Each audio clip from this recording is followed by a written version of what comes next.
Story time audio ബുക്സിലേക്ക് എല്ലാവർക്കും സ്വാഗതം. സുധാകർ മംഗളോദയം എഴുതിയ നോവൽ ഞങ്ങൾ സുഖമായിരിക്കുന്നു. അവതരണം സിന്ധു അശോക്. ഗിരിധർ ചോട്ടുവിനെ നോക്കി. ചോട്ടു ഗിരിധറേയും. ആരാണ് ആ ചെറുപ്പക്കാരൻ? ഗിരിധർ പോലീസ് ഉദ്യോഗസ്ഥനോട് ചോദിച്ചു. അയാൾ വീണ്ടും പൊട്ടിച്ചിരിച്ചു.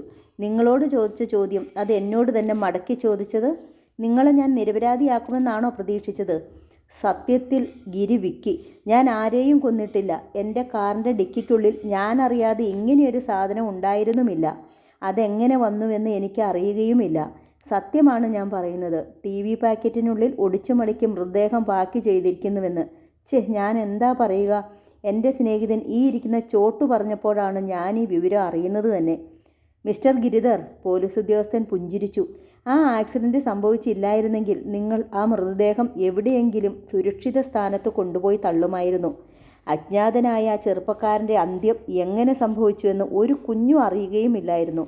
എന്നാൽ ഭാഗ്യം നിങ്ങളുടെ പക്ഷത്തല്ലായിരുന്നു. അതുകൊണ്ട് ഇനിയും വെറുതെ കള്ളങ്ങൾ ആവർത്തിച്ച് നാവും തൊണ്ടയും മനസ്സും കേടുവരുത്തണ്ട. മറ്റുള്ളവരുടെ ക്ഷമ പരീക്ഷിക്കുകയും വേണ്ട. ഗിരിധർ രക്ഷയ്ക്കെന്നോണം ചുറ്റും കണ്ണോടിച്ചു. പിന്നെ ദയനീയമായി ചോട്ടുവിനെ നോക്കി. ഒടുവിൽ പോലീസ് ഉദ്യോഗസ്ഥനെ. എൻ്റെ അനിയത്തി, അവൾ വീട്ടിൽ തനിച്ചാണ്. അവൾക്ക് ഞാൻ മാത്രമേയുള്ളൂ. ഗിരിധർ വിങ്ങിപ്പൊട്ടി. ഗിരിധറിൻ്റെ സങ്കടം ചോട്ടുവിനെയും വീർപ്പ് മുട്ടിച്ചു. അനിയത്തിയെക്കുറിച്ച് ഓർക്കാൻ നിങ്ങൾ എന്തേ ഇത്ര വൈകി സഹോദര? പോലീസ് ഉദ്യോഗസ്ഥൻ ഈറി ചിരിച്ചു. ആകട്ടെ, ആ മൃതദേഹം ഞങ്ങൾക്കൊന്ന് കാണാൻ കഴിയുമോ? അത് ആരാണെന്നെങ്കിലും അറിയാമല്ലോ. ചോട്ടു പോലീസ് ഉദ്യോഗസ്ഥനോട് അപേക്ഷിച്ചു. മൃതദേഹം പോലീസ് കസ്റ്റഡിയിലാണ്. ഫോട്ടോഗ്രാഫ്സ് എടുത്ത ശേഷം മരണാനന്തര പരിശോധനകൾക്ക് ഒരുങ്ങുകയാണ്. അതിനു മുമ്പ് ഞങ്ങൾക്കൊന്ന് കാണാൻ ചോട്ടു നിർബന്ധിച്ചു. പോലീസ് ഉദ്യോഗസ്ഥൻ ഡോക്ടറെ നോക്കി. ഇരുവരും പുറത്തുപോയി. കുറച്ച് സമയത്തിന് ശേഷം അതേ പോലീസ് ഉദ്യോഗസ്ഥൻ തന്നെ തിരിച്ചെത്തി. വലിയൊരു പോലീസ് സംഘത്തിൻ്റെ സാന്നിധ്യത്തിൽ ചോട്ടുവിനും ഗിരിക്കും ആ മൃതദേഹം കാണിച്ചു കൊടുത്തു. രണ്ടുപേരുടെയും കണ്ണുകൾ ഒരുപോലെ തുറിച്ചു. ആകെ അലങ്കോലമായ ആ ശരീരം ശ്യാംസുന്ദറിൻ്റേതായിരുന്നു. ഗിരിധറിനും ചോട്ടുവിനും ഒരേ നിമിഷം തല ചുറ്റുന്നതുപോലെ തോന്നി. ഇതെങ്ങനെ സംഭവിച്ചു? രണ്ടുപേരും ഒരുപോലെ കണ്ണുമിഴിച്ചു നിന്നു. ഗിരിധറിൻ്റെ ശരീരം വിറയ്ക്കാൻ തുടങ്ങി. തൻ്റെ കാറിൻ്റെ ഡിക്കിക്കുള്ളിൽ ശ്യാംസുന്ദറിൻ്റെ മൃതദേഹം. അതും വെറുതെ കൊന്ന് ഡിക്കിക്കുള്ളിൽ ഇട്ടിരിക്കുകയല്ല, ഒരു TV പാക്കറ്റിനുള്ളിൽ ഭംഗിയായി പാക്ക് ചെയ്ത് വെച്ചിരിക്കുകയാണത്രേ. പെട്ടെന്ന് ആരെങ്കിലും ഒപ്പിച്ച വേലയല്ല, വളരെ സമയം പണിപ്പെട്ട് ചെയ്തതാണ്. ഡിക്കി തുറക്കുമ്പോൾ മൃതദേഹമല്ല കാണുക, TV പാക്കറ്റാണ്. കുറേ നേരത്തേക്ക് ആരും സംശയിക്കില്ല. ആക്സിഡൻ്റ് ഉണ്ടായതുകൊണ്ടാണ് സാധനം പോലീസിൻ്റെ കയ്യിലെത്തിയത്. തൻ്റെ കാർ ആയതുകൊണ്ടും പോലീസ് കണ്ടുപിടിക്കുമ്പോൾ അത് ഡ്രൈവ് ചെയ്തിരുന്നത് താനായതുകൊണ്ടും ഈ മൃതദേഹത്തിന് ഉത്തരം പറയേണ്ട ചുമതല തനിക്കാണ്. പക്ഷേ തനിക്ക് എന്തു പറയാനാവും? തനിക്ക് മുമ്പേ ഈ കാർ ഉപയോഗിച്ചത് ചോട്ടുവാണ്. ഏകദേശം 2 മണിക്കൂറിലധികം നേരം കാർ ചോട്ടുവിൻ്റെ കസ്റ്റഡിയിലായിരുന്നു. ഒരാളെ കൊന്ന മൃതദേഹം പാക്ക് ചെയ്ത് ഡിക്കിയിൽ നിക്ഷേപിക്കാൻ അത്രയും സമയം മതി. ചോട്ടുവും ശ്യാംസുന്ദറും തമ്മിൽ ഉരസാൻ കാരണവുമുണ്ട്. ഒരിക്കൽ അവർ തമ്മിൽ തൻ്റെ മുമ്പിൽ വെച്ച് വഴക്കിട്ടതുമാണ്. താൻ മാത്രമല്ല, ചോട്ടുവിൻ്റെ ഓഫീസിലുള്ളവരും ആ രംഗത്തിന് ദൃക്സാക്ഷികളാണ്. ചോട്ടുവിന് വേണമെങ്കിൽ ശ്യാംസുന്ദറിനെ കൊല്ലാം. പക്ഷേ ആ മൃതദേഹം പാക്ക് ചെയ്ത് അവൻ തൻ്റെ കാറിൻ്റെ ഡിക്കിയിൽ വെച്ചത് തന്നെ കുരുക്കാൻ വേണ്ടിയാണോ? അതുകൊണ്ട് അവൻ എന്ത് നേട്ടം? നേട്ടമില്ലേ? എന്നാലും തൻ്റെ ചോട്ടു അങ്ങനെ ചെയ്യുമോ? ഒരുപക്ഷെ കൊലപാതക കുറ്റത്തിൽ നിന്നും സ്വയം രക്ഷപ്പെടാൻ വേണ്ടി അത് തൻ്റെ ചുമലിലേക്ക് ചാരിയതാവുമോ?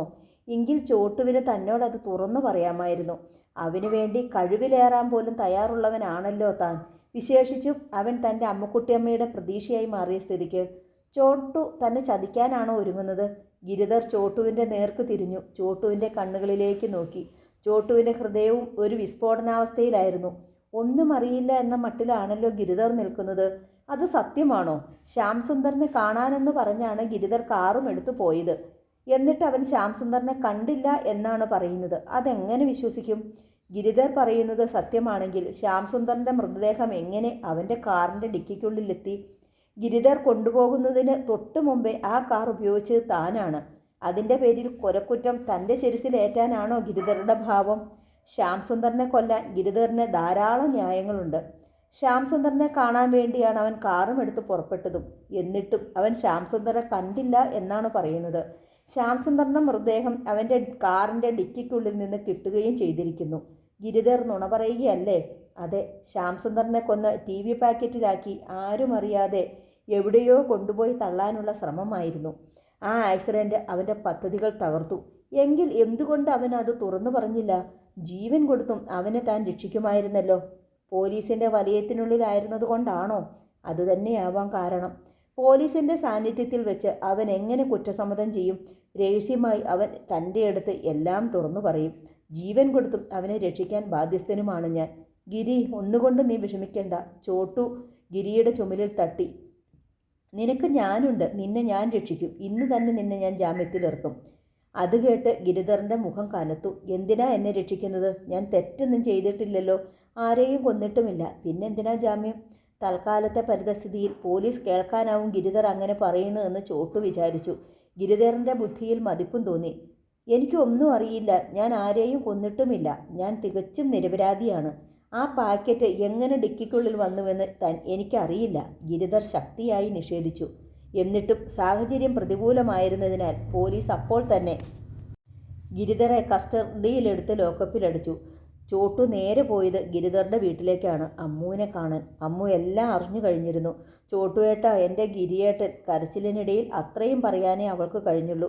അമ്മുവിൻ്റെ അരികിൽ നന്ദിതയും അച്ഛൻ പ്രൊഫസർ ബാലൻമേനോനും ഉണ്ടായിരുന്നു. പ്രൊഫസർ മേനോൻ തികച്ചും നിശബ്ദനായിരുന്നു. ഗിരിയേട്ടൻ അത് ചെയ്യില്ല, നന്ദിത പറഞ്ഞു. ആളൊരു തനി ചൂടനാണെന്ന് എനിക്കറിയാം. ഒരിക്കൽ ഞങ്ങളുടെ വീട്ടിൽ വെച്ച് ശ്യാംസുന്ദറുമായി തല്ലുകൂടുകയും ചെയ്തിരുന്നു. അയാളെ കൊല്ലുമെന്നൊക്കെ പറയുകയും ചെയ്തുവെന്ന് തോന്നുന്നു. പക്ഷേ കൊല്ലുമെന്ന് പറയാനല്ലാതെ കൊല്ലാനൊന്നും ഗിരിയേട്ടന് കഴിയില്ല. അത്ര സാധുവാണ്. നന്നായി ചൂടാകുമെങ്കിലും വളരെ പെട്ടെന്ന് തന്നെ തണുക്കുകയും ചെയ്യും. ചൂടായ നിമിഷത്തിലെങ്ങാൻ സ്വയമറിയാതെ ചെയ്തതാണെങ്കിലോ? അതുവരെ മിണ്ടാതിരുന്ന ബാലൻമേനോനാണ് ചോദിച്ചത്. പരമസാധുക്കളും ചിലപ്പോൾ കൊലപാതകികളായി തീരാറില്ലേ? ഒരു നിമിഷം മതി അതിന്. അടുത്ത നിമിഷം മുതൽ പശ്ചാത്തപിച്ചെന്നും വരാം. അച്ഛൻ്റെ വാദം ന്യായമാണ്, നന്ദിത സമ്മതിച്ചു. പക്ഷേ ഗിരിയേട്ടനാണ് അത് ചെയ്തതെങ്കിൽ ഒരിക്കലും അദ്ദേഹം അത് നിഷേധിക്കില്ല. എനിക്ക് തീർച്ചയുണ്ട്. പൊട്ടിക്കരഞ്ഞുകൊണ്ട് ഏറ്റുപറയും. എനിക്കറിയാം.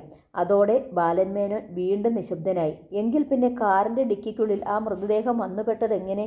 ഒരുപക്ഷെ അതൊരു ചതിയാണെങ്കിലോ? ചതിയെന്ന് പറഞ്ഞാൽ മറ്റാരെങ്കിലുമാണ് അത് കാറിൻ്റെ ഡിക്കിയിൽ നിക്ഷേപിച്ചതെങ്കിലോ? ഗിരിയുടെ കാറിൻ്റെ ഡിക്കിക്കുള്ളിൽ മറ്റൊരാൾക്ക് എങ്ങനെ അത് സാധിക്കാനാവും? ശ്യാംസുന്ദറിനെ കാണാനെന്ന് പറഞ്ഞ് അവൻ പുറപ്പെട്ട ശേഷം ഒരു നിമിഷത്തേക്ക് പോലും കാറിൽ നിന്ന് വെളിയിൽ പോയിരുന്നില്ലത്രേ. കാറിനുള്ളിൽ അവനിരിക്കുമ്പോൾ അവൻ അറിയാതെ ഒരാളെങ്ങനെ ഡിക്കി തുറന്നടയ്ക്കും? എങ്കിൽ ഗിരിയേട്ടൻ കാറും എടുത്ത് പുറപ്പെടുന്നതിന് മുമ്പേ ആ പാക്കറ്റ് ഡിക്കിക്കുള്ളിൽ എത്തിയിരിക്കും. ഒന്നില്ലെങ്കിൽ ഈ വീട്ടിൽ വെച്ച്, അല്ലെങ്കിൽ കാർ ആരെങ്കിലും ഗിരിയേട്ടൻ്റെ അടുത്തു നിന്ന് എടുത്തുകൊണ്ട് പോയിരുന്നോ എന്ന് തിരക്കിയാലും മതിയല്ലോ. ചോട്ടുവിൻ്റെ മുഖം വല്ലാതെ വിളറി. അമ്മു ഞെട്ടലോടെ മുഖമുയർത്തി ചോട്ടുവിനെയും നന്ദിതയെയും മാറി മാറി നോക്കി. എന്തേ അമ്മു, നീ അങ്ങനെ വല്ലതും ഓർക്കുന്നോ? നന്ദിത അമ്മുവിനോട് ചോദിച്ചു. ഒരു നിമിഷം. അമ്മുവിൻ്റെ കണ്ണുകൾ ധൃതിയിൽ പലകുറി തുറന്നടഞ്ഞു. പിന്നെ സാവധാനം പറഞ്ഞു, ഇല്ല, ഞാൻ ഓർക്കുന്നില്ല. അമ്മുവിൻ്റെ മറുപടി ചോട്ടുവിനെ വീണ്ടും തളർത്തി. താൻ കാറെടുത്ത് വേണുഗോപാല ക്ഷേത്രത്തിൽ കൊണ്ടുപോയത് അമ്മു മറന്നിട്ടുണ്ടാവില്ല. പിന്നെന്തേ അവൾ ഓർക്കുന്നില്ല എന്ന് പറഞ്ഞത്?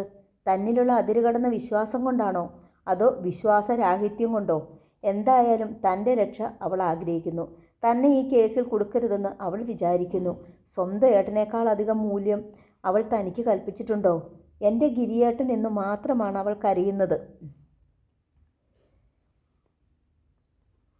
ഒരുപക്ഷെ ഏട്ടനിൽ അവൾക്ക് വിശ്വാസം ഇല്ലാത്തത് കൊണ്ടാണോ? ഗിരിധറാണ് അത് ചെയ്തതെന്ന് അവൾ കരുതുന്നോ? ഒരുപക്ഷെ ഗിരി നിരപരാധിയാണെങ്കിലോ? എങ്കിൽ താനായിരിക്കണം അപരാധി. അതല്ലാതെ ശ്യാംസുന്ദറിൻ്റെ മൃതദേഹം എങ്ങനെ ഗിരിയുടെ കാറിൻ്റെ ഡിക്കിയിലെത്തും? ഗിരിക്ക് വേണ്ടി ചെയ്യാവുന്നതെല്ലാം ഞാൻ ചെയ്യും, ചോട്ടു അമ്മുവിനെ അറിയിച്ചു. ഇന്ന് തന്നെ അവനെ ജാമ്യത്തിൽ ഇറക്കാനാണ് ഞാൻ നോക്കുന്നത്. അമ്മുട്ടിയമ്മ അല്പം പോലും വിഷമിക്കേണ്ട. എൻ്റെ ജീവൻ കൊടുത്തിട്ടും ഞാൻ ഗിരിയെ രക്ഷപ്പെടുത്തി തരും. വേണ്ട ചോട്ടുവേട്ട, അമ്മുവിൻ്റെ സ്വരം ഇടറി. എൻ്റെ ഗിരിയേട്ടനാണ് അത് ചെയ്തതെങ്കിൽ നിയമം എൻ്റെ ഏട്ടന് അർഹിക്കുന്ന ശിക്ഷ കൊടുത്തുകൊള്ളട്ടെ. എനിക്ക് പരാതിയില്ല. അമ്മു അങ്ങനെ പറഞ്ഞുവെങ്കിലും ചോട്ടു നേരെ പോയത് നഗരത്തിലെ ഏറ്റവും പ്രഗത്ഭനായ ക്രിമിനൽ അഡ്വക്കേറ്റിൻ്റെ അടുത്തേക്കാണ്. എല്ലാം തുറന്നു പറയണം. അവിടെയും ഇവിടെയും ഗ്യാപ്പ് ഇടാൻ പാടില്ല. കേസിൻ്റെ ഓരോ മുക്കും മൂലയും വ്യക്തമായാലേ ഞാൻ ചുമതല ഏൽക്കൂ. നിരപരാധി രക്ഷപ്പെടണമെന്നോ കുറ്റവാളി ശിക്ഷിക്കപ്പെടണമെന്നോ ഒന്നും എനിക്ക് നിർബന്ധമില്ല. ഏറ്റെടുക്കുന്ന കേസ് ജയിക്കണമെന്നുണ്ട്. ആഗ്രഹിക്കുന്ന ഫീസ് കിട്ടണമെന്നും അഡ്വക്കേറ്റ് ഗോവിന്ദപിള്ള തൻ്റെ രീതി തുറന്നു പറഞ്ഞു. ചോട്ടു ആവും വിധമെല്ലാം കേസ് അഡ്വക്കേറ്റിനെ പഠിപ്പിച്ചു. ഈ കേസിൽ നിങ്ങളുടെ സുഹൃത്തിന് രക്ഷപ്പെടാൻ ഒന്നാന്തരം പഴുതുണ്ട്, ഗോവിന്ദപിള്ള വക്കീൽ സന്തോഷത്തോടെ അറിയിച്ചു. ഗിരിധറിന് ശ്യാംസുന്ദറിനോട് വൈരാഗ്യമുണ്ടെന്നതോ അവർ തമ്മിൽ വഴക്കിട്ടിട്ടുണ്ടെന്നുള്ളതോ ഒരു പ്രശ്നമല്ല. ഗിരിധർ ശ്യാംസുന്ദറിനെ കാണാനാണെന്ന് പറഞ്ഞാണ് പോയതെങ്കിലും അവർ തമ്മിൽ കണ്ടു എന്നതിനും തെളിവില്ല. ആ സ്ഥിതിക്ക് അവർ തമ്മിൽ കണ്ടിട്ടില്ല തന്നെ. ഗിരിധറിൻ്റെ കാറിൻ്റെ ഡിക്കിയിൽ ശ്യാംസുന്ദറിൻ്റെ പാക്ക് ചെയ്ത ജഡം കണ്ടുവെന്നല്ലേയുള്ളൂ. ആ ജഡം മറ്റാരെങ്കിലും ഡിക്കിക്കുള്ളിൽ നിക്ഷേപിച്ചതാണെങ്കിലോ? അങ്ങനെയല്ലെങ്കിലും നമുക്കങ്ങനെ വാദിക്കാം, തെളിയിക്കാം. ഗോവിന്ദപിള്ള ചിരിച്ചു. സുഖമായി കേസിൽ നിന്നും ഊരിപ്പോരാം. എങ്കിലും ഒന്ന് ചോദിച്ചോട്ടെ, വക്കീൽ സത്യം അറിഞ്ഞിരിക്കേണ്ടതുകൊണ്ടാണ്. യഥാർത്ഥത്തിൽ ഈ ഗിരിധർ തന്നെയാണോ അത് ചെയ്തത്? അറിയില്ല. അയാൾ എന്തു പറഞ്ഞു? നിഷേധിച്ചു. പോലീസിൻ്റെ സാന്നിധ്യത്തിലായതുകൊണ്ടാവാം. ഗിരിധർ അത് ചെയ്തുവെന്ന് നിങ്ങൾ കരുതുന്നുണ്ടോ? ആലോചിച്ചു പറയണം. സത്യസന്ധമായിരിക്കുകയും വേണം.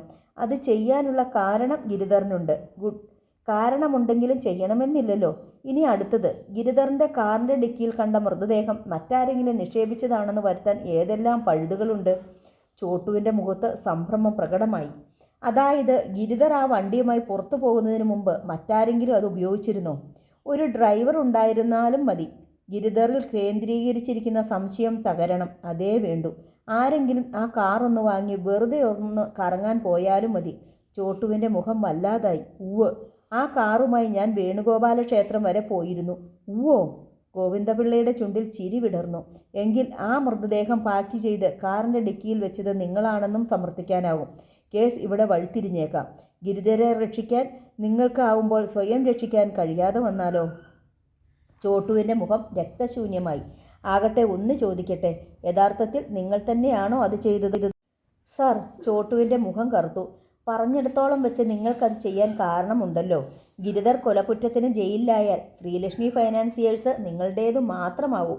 ഗിരിധറിനെ പൊരുക്കാൻ വേണ്ടി നിങ്ങൾ ഒരാളെ കൊന്ന് ആ ശവം ഗിരിധറിൻ്റെ കാറിൻ്റെ ഡിക്കിയിലാക്കുന്നു. മറ്റൊന്ന്, നിങ്ങൾ തന്നെയാണ് തുടക്കത്തിൽ പറഞ്ഞത് ശ്യാംസുന്ദറുമായി ഓഫീസിൽ വെച്ച് വഴക്കിട്ട കാര്യം. അപ്പോൾ ശ്യാംസുന്ദറിനെ തട്ടാൻ നിങ്ങൾക്ക് വ്യക്തമായ കാരണവും ഉണ്ടാവുന്നു. ഗിരിധറെ കുരുക്കാനും. പാവം ചോട്ടു വിയർത്തു കുളിച്ച് നിശ്ചലമിരുന്നു. ഇതൊക്കെ സത്യമോ അസത്യമോ ആവട്ടെ, ഈ കേസിൽ വരുന്ന ഭാഗങ്ങളാണ്.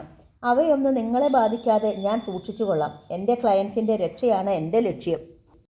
അഡ്വക്കേറ്റ് ഗോവിന്ദപിള്ള ഉച്ചത്തിൽ ചിരിച്ചു. ഗിരിധറും നിങ്ങളും ഒരുപോലെ ഈ കേസിൽ ഉൾപ്പെട്ടിട്ടുണ്ട്. നിങ്ങൾ രണ്ടുപേരെയുമോ ഏതെങ്കിലും ഒരാളെയുമോ ഞാൻ രക്ഷിക്കേണ്ടത്? ചോട്ട് ശബ്ദിച്ചില്ല. ശരി, ആദ്യം ഗിരിധറിനുള്ള ജാമ്യാപേക്ഷ തയ്യാറാക്കാം. ഗോവിന്ദപിള്ള ബെല്ലടിച്ച് ഗുമസ്തനെ വരുത്തി നിർദ്ദേശങ്ങൾ നൽകി. അന്നു സന്ധ്യയ്ക്ക് മുമ്പേ ഗിരിധർ പുറത്തു വന്നു. ചോട്ടുവാണ് അവനെ സ്വീകരിക്കാനെത്തിയത്. ചോട്ടുവിൻ്റെ കാറിൽ മുന്നിലെ സീറ്റിൽ ചോട്ടുവിനോടൊപ്പമാണ് ഗിരിധറും ഇരുന്നത്. ഗിരി, സത്യത്തിൽ എന്താണ് സംഭവിച്ചത്? സത്യം എന്തു തന്നെയായാലും നിന്നെ ഞാൻ രക്ഷിച്ചെടുക്കും, തീർച്ച. നീയാണത് ചെയ്തതെങ്കിൽ ഓൾ റൈറ്റ്, എനിക്കത് മനസ്സിലാക്കാൻ കഴിയും, മാപ്പാക്കാനും. ചോട്ടുവിനെ നോക്കാതെയാണ് ഗിരി വിളിച്ചത്. അവൻ്റെ പല്ലുകൾ ഞെരിഞ്ഞു ചേർന്നു. എന്നെ കൊലപാതകിയാക്കിയിട്ട് നിനക്ക് എന്ത് നേടാനാണ്? പറ. ശ്രീലക്ഷ്മി ഫൈനാൻസിയേഴ്സ് സ്വന്തമാക്കണമോ? ഞാനത് വിട്ടുതരാം. എന്നാൽ 2 പെൺകുട്ടികൾ, എൻ്റെ അമ്മുക്കുട്ടിയമ്മയും നന്ദിയും ഒരുപോലെ തകരും. ഞാൻ കൊലക്കുറ്റത്തിന് ജയിലിലായാൽ. അത് ഓർക്കാതെയാണല്ലോ ചോട്ടു നീ എന്നെ ചതിച്ചത്, എൻ്റെ ആത്മസുഹൃത്തായ നീ. ഗിരി. ചോട്ടു ഞെട്ടിത്തിരിഞ്ഞ് ഗിരിയെ നോക്കി. വേണ്ട, അഭിനയം വേണ്ട, ഗിരി അറിയിച്ചു. എല്ലാം എനിക്കറിയാം. എന്ത്? ചോട്ടുവിൻ്റെ സ്വരം വിറച്ചു. നീയാണത് ചെയ്തതെന്ന്. ശ്യാംസുന്ദറിനെ കൊന്ന് TV പാക്കറ്റിലാക്കി എൻ്റെ കാറിൻ്റെ ഡിക്കിയിൽ വെച്ചതെന്ന്. ഗിരി. ചോട്ടു നിലവിളിച്ചു. കാർ ഒരു കുലുക്കത്തോടെ നിന്നു. വെറുതെ ഞെട്ടൽ അഭിനയിക്കേണ്ട, ഗിരിധർ അറിയിച്ചു. നിരപരാധി ചമയുകയും വേണ്ട. നീ എന്നോട് ഇത് ചെയ്യാൻ പല കാരണങ്ങളുണ്ടാവും. എന്താ? ചോട്ടു ഗിരിധറെ നോക്കി. വേണ്ട, ഞാനത് പറയുന്നില്ല. നിനക്ക് തന്നെ അറിയാമല്ലോ. ഞാനും അത് അറിഞ്ഞിരിക്കുന്നുവെന്ന് മനസ്സിലാക്കിയാൽ മതി. പക്ഷേ ചോട്ടു, നിനക്ക് പകരമായി ജയിലിൽ പോകാനും കൊലമരത്തിലേറാനും എനിക്ക് മടിയില്ല. എന്നാൽ നീ എൻ്റെ അടുത്ത് കുറ്റം സമ്മതിക്കണം. അത് നിർബന്ധമാണ്. അല്ലാതെ നിന്നെ ഞാൻ വിടില്ല. എന്നെ വെഡ്ഡിയാക്കിക്കൊണ്ട് നീ വിജയിയാവാൻ നോക്കണ്ട. ചോട്ടുവിൻ്റെ മുഖം വലിഞ്ഞു മുറുകി. അവനിലും മാറ്റം വരികയായിരുന്നു. ഗിരി, നീ ഇത്ര നീചനാണെന്ന് ഞാൻ വിചാരിച്ചില്ല. എത്ര വർഷങ്ങളുടെ പരിചയമുണ്ട് നാം തമ്മിൽ. എന്നിട്ടും ഇപ്പോൾ മാത്രമാണ് നിന്നെ എനിക്ക് മനസ്സിലായത്. ഞാൻ വിഡ്ഢിയായിരുന്നു. ശ്യാംസുന്ദറിനെ കൊന്നത് നീയാണെന്ന് എനിക്കറിയാം. അതിനുവേണ്ടിയായിരുന്നു നീ കാറുമെടുത്ത് വെളിയിൽ പോയത്. ശവം TV പാക്കറ്റിനുള്ളിലാക്കി ഡിക്കിയിൽ വെച്ചതും നീയാണ്. എവിടെയോ കൊണ്ടുപോയി ഉപേക്ഷിക്കാൻ ശ്രമിച്ചതാണ്. പക്ഷേ ദൗർഭാഗ്യത്തിന് ആ ആക്സിഡൻറ്റ് സംഭവിച്ചു. നീ പിടിക്കപ്പെടുകയും ചെയ്തു. അതോടെ കുറ്റം എൻ്റെ ശിരസിലാക്കാനായി ശ്രമം. കാലക്കേടിന് ഞാൻ നിന്റെ വണ്ടി എടുത്തുകൊണ്ട് പോവുകയും ചെയ്തു. കാലക്കേടിനല്ല, മനഃപൂർവ്വമായിരുന്നു അത്. പുതിയ കാർ ആദ്യം കൊണ്ടുപോകേണ്ടത് അമ്പലത്തിലേക്കായിരിക്കണമെന്ന് അമ്മു പറഞ്ഞതുകൊണ്ടാണ്. അവൾ അങ്ങനെയെന്ന് പറയാൻ കാത്തിരിക്കുകയായിരുന്നു നീ. അല്ലെങ്കിൽ നീ തന്നെ അമ്പലത്തിൽ കൊണ്ടുപോകണമെന്ന് എന്താ നിർബന്ധം? ഞാൻ കൊണ്ടുപോകുമായിരുന്നല്ലോ. അന്ന് വൈകുന്നേരം വേണുഗോപാല ക്ഷേത്രത്തിൽ പോകണമെന്ന് അമ്മ പറഞ്ഞിരുന്നു. കൂടാതെ അധികം ഉപയോഗിച്ചിട്ടില്ലാത്ത ആ കാറിൽ ഒന്ന് കറങ്ങാൻ കൊതിയും തോന്നിയെന്ന് വെച്ചോളൂ. ചോട്ടു, വാദിക്കാൻ നീ ഒരു മിടുക്കനാണെന്ന് എനിക്കറിയാം. മുൻകൂർ തയ്യാർ ചെയ്ത പ്ലാനാണല്ലോ. അതുകൊണ്ട് ഇത്തരം കുറേ പഴുതുകൾ നീ നേരത്തെ സൃഷ്ടിച്ചിരുന്നു. ശരി, ചോട്ടു പറഞ്ഞു. നിനക്ക് പറയാനുള്ളതെല്ലാം നീ പോലീസിലും കോടതിയിലും പറയുക. ഞാനാണ് കുറ്റവാളിയെങ്കിൽ ഞാൻ പിടിക്കപ്പെടട്ടെ. I don't bother. വേണമെങ്കിൽ നിന്നെ ഞാൻ നിന്റെ വീട്ടിൽ കൊണ്ടുപോയി ഡ്രോപ്പ് ചെയ്യാം. അതല്ല, എന്നെ വിശ്വാസമില്ലെങ്കിൽ ഇവിടെ തന്നെ നിനക്കിറങ്ങാം. കാരണം വീട്ടിലെത്തും മുമ്പ് ആക്സിഡൻറ്റ് സൃഷ്ടിച്ച് നിന്നെ ഞാൻ കൊന്നാലോ? അതെ, അതിന് നീ മടിക്കില്ലെന്ന് എനിക്കറിയാം. ഞാൻ ഇറങ്ങുകയാണ്. ഡോർ തുറന്ന് ഗിരിധർ താഴെ ഇറങ്ങി. പിന്നെ കൈ ഉയർത്തി വീശി. Good bye.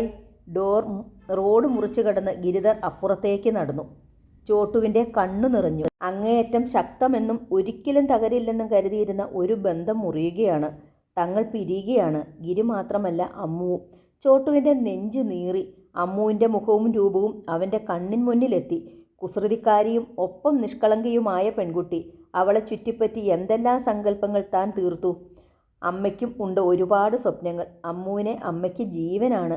ഇപ്പോഴേ അമ്മ മരുമകളായാണ് അമ്മുവിനെ കാണുന്നത്. ആ അമ്മു ഇനി മുതൽ തങ്ങൾക്ക് ആരുമായിരിക്കില്ലെന്നോ? അതെ, ഗിരിധർ പിരിയുകയെങ്കിൽ അമ്മുവും പിരിയുകയാണെന്നാണ് അർത്ഥം. അമ്മു ഗിരിയേട്ടൻ്റെ അനുസരണയുള്ള അനുജത്തിയാണ്. ഗിരിയെ ധിക്കരിച്ച് തൻ്റെ ഒപ്പം ഇറങ്ങിപ്പോരാൻ അമ്മുവിന് കഴിയുമോ? അമ്മുവിന് മനസ്സുണ്ടായാലും ഗിരി അതിന് സമ്മതിക്കുമോ? ഇല്ല. നിസ്സാരമായൊരു കാര്യമല്ല തങ്ങൾക്കിടയിൽ മതിലായി ഉയർന്നു നിൽക്കുന്നത്. ഒരു കൊലപാതക കേസാണ്. എത്ര വേഗമാണ് രംഗം ഇരുണ്ടത്. ഒരിക്കലും ഇങ്ങനെ സംഭവിക്കുമെന്ന് കരുതിയില്ല. ഗിരി തൻ്റെ ശത്രുവായി മാറി. തങ്ങളുടെ സൗഹൃദത്തിൻ്റെ ദൈർഘ്യത്തിൽ അത്ഭുതം കൂറിയവരെല്ലാം ഇപ്പോൾ എന്തു പറയുമാവോ? ചോട്ടു സാവധാനം കാർ സ്റ്റാർട്ട് ചെയ്തു. ഒരു ടാക്സി പിടിച്ചാണ് ഗിരി വീട്ടിലെത്തിയത്.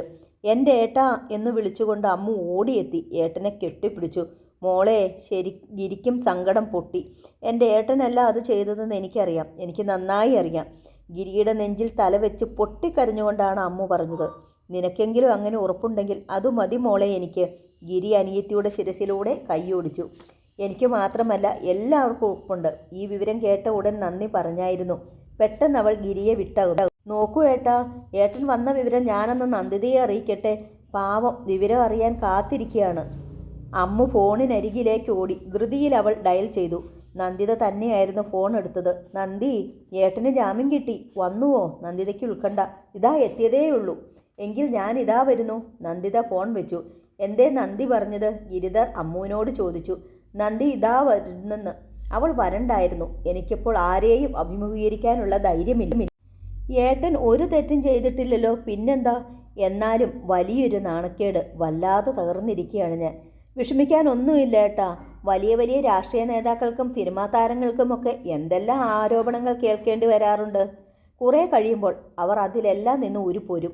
ജീവിതത്തെ കുറച്ചുകൂടെ ധൈര്യത്തിൽ നേരിടും. നിനക്ക് നല്ല ധൈര്യമുണ്ടെന്ന് തോന്നുന്നു. ആദ്യം ഞാനും ആകെ തളർന്നുപോയി. പിന്നെ പാടുപെട്ട് ധൈര്യം സംഭരിച്ചു.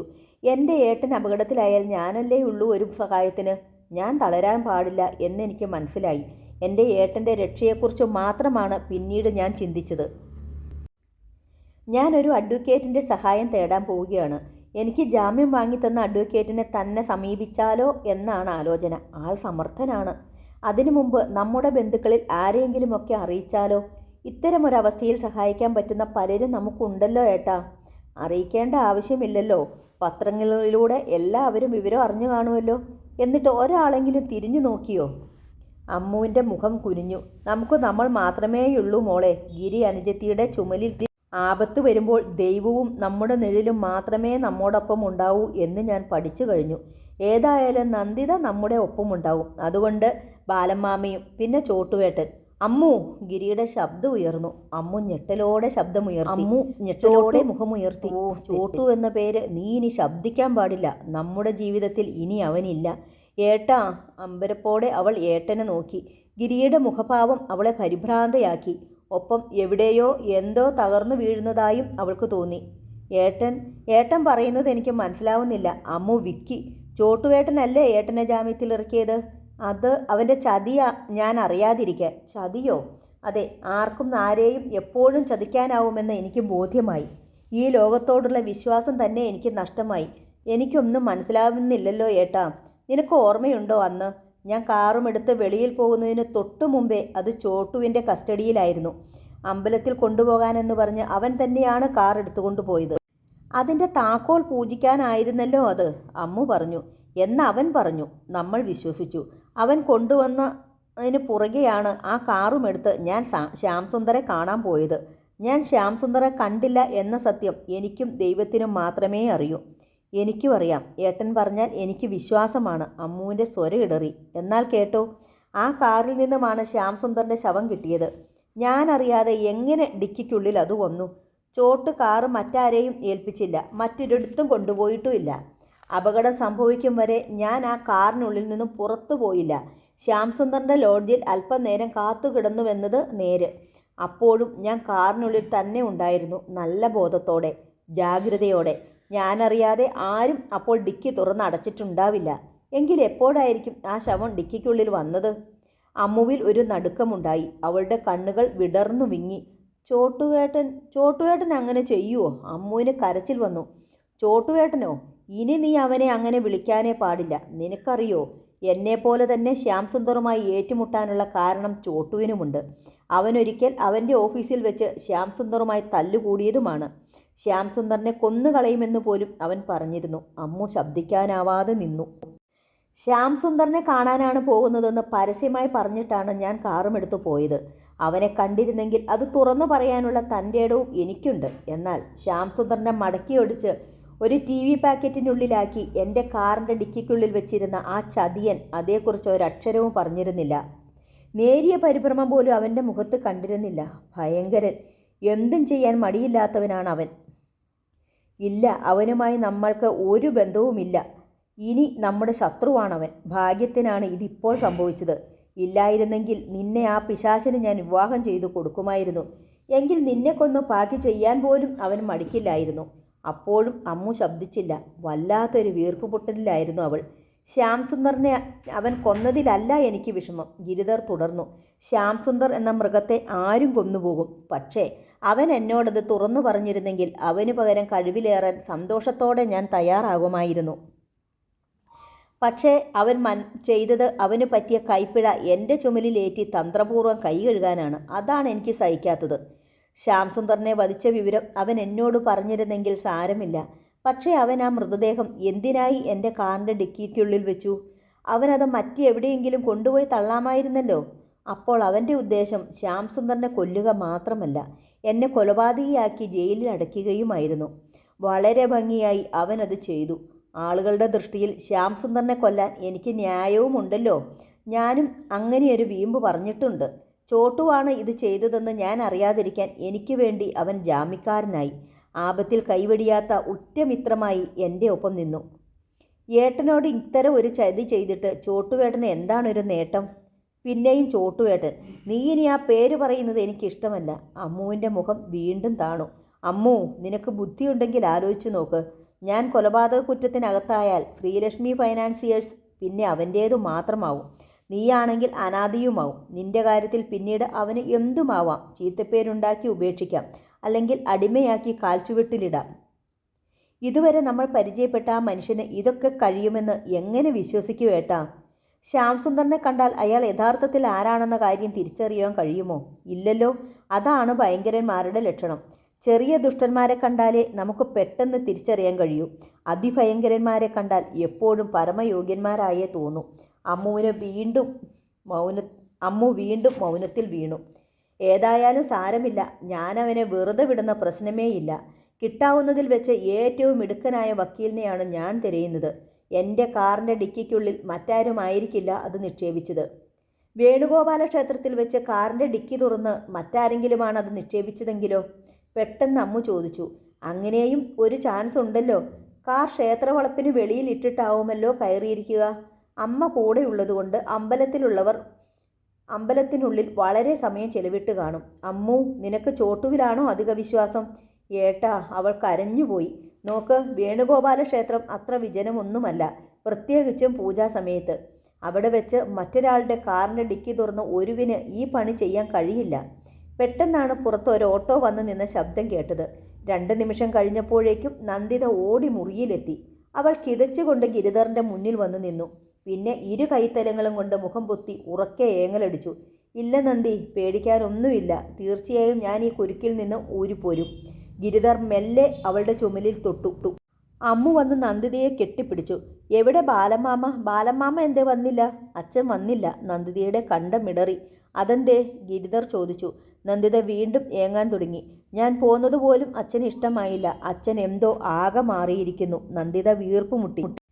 ഒരുപക്ഷെ ഞാൻ തന്നെയാവും അത് ചെയ്തതെന്നാവും ബാലമ്മാമയുടെ വിചാരം. ഗിരിധർ നന്ദിതയെ നോക്കി.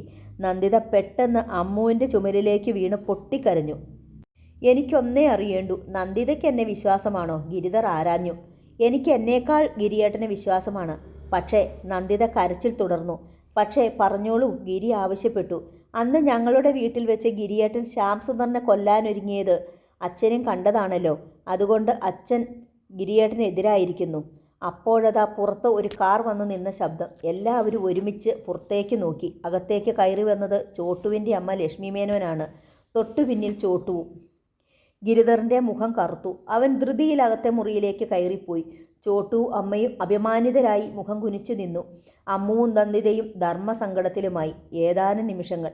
ആ അവസ്ഥയിൽ നിന്നും ആദ്യം ഉണർന്നത് ചോട്ടുവിൻ്റെ അമ്മയായ ലക്ഷ്മി മേനോനാണ്. അവർ സാവധാനം അമ്മുവിൻ്റെയും നന്ദിതയുടെയും അരികിലെത്തി. അമ്മുവിൻ്റെ ചുമലിൽ കൈയിട്ട് അവളെ തന്നിലേക്ക് അടുപ്പിച്ചു. അതോടെ അമ്മുവിൻ്റെ പിടി വിട്ടുപോയി. അവൾ പൊട്ടിക്കരഞ്ഞുകൊണ്ട് ലക്ഷ്മി മേനോൻ്റെ നെഞ്ചിലേക്ക് വീണു. സാരമില്ല, എല്ലാം ശരിയാവും മോളെ, എല്ലാം നേരെയാവും. അവർ അമ്മുവിൻ്റെ മുടിയിലൂടെ വിരലോടിച്ചു. കൈയെത്തിച്ച് സ്വാന്തനിപ്പിക്കും പോലെ നന്ദിതയെയും തൊട്ടു. നന്ദിതയും വിഷമിക്കരുത്, ഗിരി ഒരു തെറ്റും ചെയ്തിട്ടില്ല. അവന് അങ്ങനെയൊന്ന് സങ്കല്പിക്കാനേ. ആൺകുട്ടികളല്ലേ, വാശിയും ദേഷ്യവും വരുമ്പോൾ വല്ലതുമൊക്കെ പറഞ്ഞെന്നിരിക്കും. അതുകൊണ്ട് അങ്ങനെ തന്നെ പ്രവർത്തിക്കണമെന്നുണ്ടോ? ലക്ഷ്മി മേനോൻ അകത്തേക്ക് ചെന്നു. അകത്തെ മുറിയിൽ ജനാലരികിൽ പുറത്തേക്ക് നോക്കി നിന്നിരുന്ന ഗിരിയുടെ തൊട്ടു പിന്നിലെത്തി. ഗിരിമോനെ. ഗിരി തിരിഞ്ഞു നോക്കി. നീ ഒരു തെറ്റും ചെയ്തിട്ടില്ല കുട്ടാ. നിനക്കത് കഴിയുകയുമില്ല. ഈ അമ്മയ്ക്കറിയാം. ലക്ഷ്മി മേനോൻ്റെ കണ്ട ഇടറി. ഈ വാക്കുകൾ അമ്മയുടെ ഹൃദയത്തിൽ നിന്ന് തന്നെയാണോ വരുന്നത്? ഗിരി സംശയത്തോടെ ലക്ഷ്മി മേനോനെ നോക്കി. ഹൃദയം കൊണ്ടേ ഞാൻ സംസാരിക്കാറുള്ളൂ. നിനക്കതറിയാമല്ലോ. ഒരാപത്ത് വരുമ്പോൾ പരസ്പരം സംശയിക്കുകയും കുറ്റപ്പെടുത്തുകയും അല്ല വേണ്ടത്. അന്യോന്യം മനസ്സിലാക്കുകയും ആശ്വസിപ്പിക്കുകയുമാണ്. നീയും ചോട്ടുവും ഒരുപോലെ നിരപരാധികളാണ്. തെറ്റ് സംഭവിച്ചത് മറ്റെവിടെയോ ആണ്, ആരിലോ ആണ്. ഞാൻ നിരപരാധിയാണ്. മറ്റാരും വിശ്വസിച്ചില്ലെങ്കിലും ദൈവമെങ്കിലും എൻ്റെ പക്ഷത്തുണ്ടാവും. എന്നാൽ ചോട്ടു നിരപരാധിയാണെന്ന് അമ്മ പറയരുത്. തെറ്റ് സംഭവിച്ചത് മറ്റാരിലോ ആണെന്നും. മോനെ, നിന്നെപ്പോലെ തന്നെ എനിക്ക് അവനെയും അറിയാം. അതുകൊണ്ടാണ് പറയുന്നത്. അവനെ നീ തെറ്റിദ്ധരിക്കരുത്. എത്ര സങ്കടത്തോടെയാണ് അവൻ എൻ്റെ അടുത്ത് വന്നതെന്നറിയാമോ? ഞാൻ പിണങ്ങിയാൽ അവൻ സഹിക്കുമത്രേ. നീ പിണങ്ങിയാൽ അവൻ സഹിക്കില്ല. അമ്മയ്ക്ക് അങ്ങനെയല്ലേ പറയാൻ പറ്റൂ അമ്മയുടെ മകനെപ്പറ്റി? അവൻ മാത്രമല്ല, നീയും എൻ്റെ മകനാണ് കുട്ടാ. നിങ്ങൾ രണ്ടാളെയും എനിക്ക് ഒരു വ്യത്യാസവുമില്ല. അത് നുണ. ഗിരി തർക്കിച്ചു. അവൻ ചെയ്ത ആ ചതി അമ്മയും അറിയാതിരിക്കാൻ തരമില്ല. എന്നിട്ട് അമ്മ അവന് കൂട്ടുനിന്നു. അല്ലെങ്കിൽ അവൻ ചെയ്തത് കണ്ടില്ല എന്ന്, അറിഞ്ഞില്ല എന്നോ നടിക്കുന്നു. ഗിരി. ലക്ഷ്മി മേനോന് വിമ്മിട്ടമുണ്ടായി. അമ്മേ, പിന്നിൽ ചോട്ടു എത്തി. അമ്മ നിർബന്ധിച്ചിട്ടാണ് ഞാൻ വീണ്ടും ഇവിടേക്ക് വരാൻ തയ്യാറായത്. അമ്മ പറഞ്ഞാൽ ഗിരിക്ക് മനസ്സിലാകുമെന്നല്ലേ പറഞ്ഞത്? ഇപ്പോൾ അമ്മയെപ്പോലും തെറ്റിദ്ധരിക്കുകയാണ് ഉണ്ടായത്. ഏതായാലും ഇത്രയും മതി, നമുക്ക് പോകാം. അമ്മ ദീനയായി ഗിരിയെയും ചോട്ടുവിനെയും മാറി മാറി നോക്കി. പിന്നെ തിരിഞ്ഞ് പുറത്തേക്ക് നടന്നു. വീണ്ടും അമ്മുവിൻ്റെ അരികിലെത്തി. എല്ലാം കലങ്ങി തെളിയുമെന്ന് വിശ്വസിക്കാം. അല്ലെങ്കിൽ ഇത് നമ്മുടെ വിധിയാണെന്ന് സമാധാനിക്കാം. ഒന്നെനിക്ക് മനസ്സിലായി. നല്ലവരോട് ചേർന്നാൽ നമുക്ക് നന്മ ഉണ്ടായില്ലെങ്കിലും ചീത്ത ആളുകളുടെ സാമീപ്യം നമ്മെ നശിപ്പിക്കുമെന്നതിന് തർക്കമില്ല. അമ്മു അമ്പരപ്പോടെ അമ്മയെ നോക്കി. മോൾ വിഷമിക്കേണ്ട, ഞാൻ ശ്യാം സുന്ദറിൻ്റെ കാര്യമാണ്. ലക്ഷ്മി മേനോൻ പുറത്തേക്ക് നടന്നു. തൊട്ടുപിറകെ ചോട്ടുവും ഉണ്ടായിരുന്നു. വാതിൽക്കൽ എത്തിയതും ചോട്ടു തിരിഞ്ഞു നോക്കി അമ്മുവിൻ്റെ നേർക്ക്. അവൻ്റെ കണ്ണുകളിൽ തനിക്ക് പറയാനുള്ളതെല്ലാം ഉണ്ടായിരുന്നു. പെട്ടെന്ന് അമ്മു കൈത്തലങ്ങൾ കൊണ്ട് മുഖം പൊത്തി വിങ്ങിപ്പൊട്ടിക്കരഞ്ഞു. ഒരു നിമിഷം അവളെ തന്നെ നോക്കി നിന്നിട്ട് ചോട്ടു പുറത്തേക്ക് പോയി. നീ എന്തിനാടി കരയുന്നത്? മുറിയിലേക്ക് മടങ്ങി വന്ന ഗിരി ചോദിച്ചു. മറുപടിയായി അമ്മുവിൻ്റെ കരച്ചിൽ അധികരിച്ചതേയുള്ളൂ. എനിക്കറിയാം നീ എന്തിനാ കരയുന്നതെന്ന്. ഗിരിയുടെ മുഖത്ത് വെറുപ്പ് നിറഞ്ഞു. അവനെ ഓർത്താണ്. അവൻ നിരപരാധിയാണെന്നാവും നിന്റെ വിചാരം. അങ്ങനെയെങ്കിൽ ഞാനായിരിക്കുമല്ലോ അപരാധി. ഏട്ടാ, അമ്മു നിലവിളിച്ചു. നിങ്ങൾ രണ്ടുപേരും നിരപരാധികളാണെന്നാണ് അവളുടെ വിചാരം, നന്ദിത അറിയിച്ചു. എനിക്കും തോന്നുന്നത് അങ്ങനെയാണ്. അങ്ങനെ വിചാരിക്കുന്നവർ എൻ്റെ ശത്രുക്കളാണ്. ഗിരി മുഖം വെട്ടിത്തിരിച്ചു. ഞങ്ങൾ രണ്ടുപേരിൽ ഒരാൾ അപരാധിയാണ്, സംശയമില്ല. ഞങ്ങൾ രണ്ടുപേർക്കും ശ്യാംസുന്ദറിനെ കൊല്ലാൻ കാരണങ്ങളുണ്ട്. അതുകൊണ്ട് ഞങ്ങളിൽ ഒരാൾ തന്നെയാണ് അത് ചെയ്തത്. അതാരാണെന്ന് നിങ്ങളുടെ സൗകര്യം പോലെ വിശ്വസിക്കാം. നാളെ വീണ്ടും തുടരും.